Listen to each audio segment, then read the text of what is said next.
ఒంగోలు నియోజకవర్గంలో 12 పోలింగ్ బూతుల్లోని ఈవీఎంలు, వీవీప్యాట్ల checking, reverification ప్రక్రియ ప్రారంభమైంది. ఈ నెల 19 నుంచి 24వ తేదీ వరకు ఉదయం 10 గంటల నుంచి సాయంత్రం 7 గంటల వరకు ఈవీఎంల రీవెరిఫికేషన్ జరగనుంది.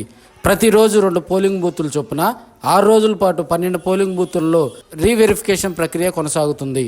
ఈవీఎంల్లో అవకతవకలు జరిగాయంటూ కేంద్ర ఎన్నికల సంఘానికి మాజీ మంత్రి, వైసీపీ అభ్యర్థి బాలినేని శ్రీనివాసరెడ్డి ఆశ్రయించారు.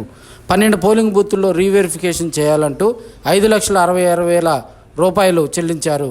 కేంద్ర ఎన్నికల సంఘం ఆదేశాల మేరకు నేటి నుంచి రోజుకు 2 పోలింగ్ బూతుల్లో 6 రోజుల పాటు రీవెరిఫికేషన్ జరగనుంది. రీవెరిఫికేషన్ కాదు, వీవీప్యాట్లో ఉన్న స్లిప్పులు లెక్కించాలని మరోసారి హైకోర్టును బాలినేని ఆశ్రయించారు. బాలినేని తాజా పిటిషన్పై హైకోర్టు ఈరోజు డైరెక్షన్ ఇవ్వనుంది.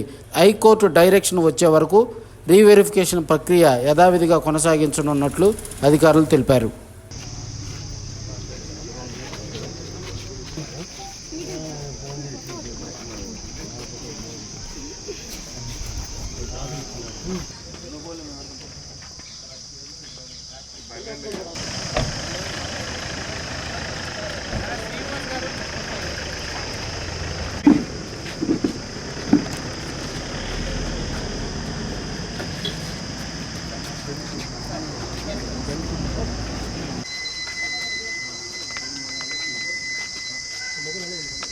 మొబైల్ యాక్సెప్టెడ్ బెల్నాడు వరకు మన కలవలేదు కానీ ఫోన్లో మాత్రం మాట్లాడుతున్నాం.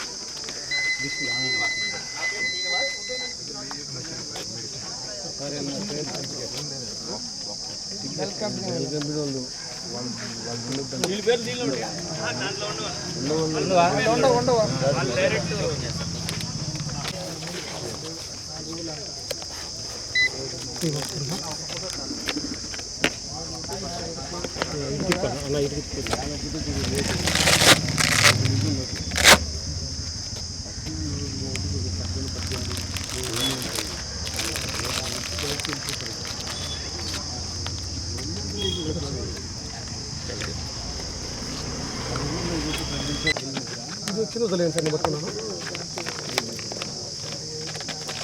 Company sir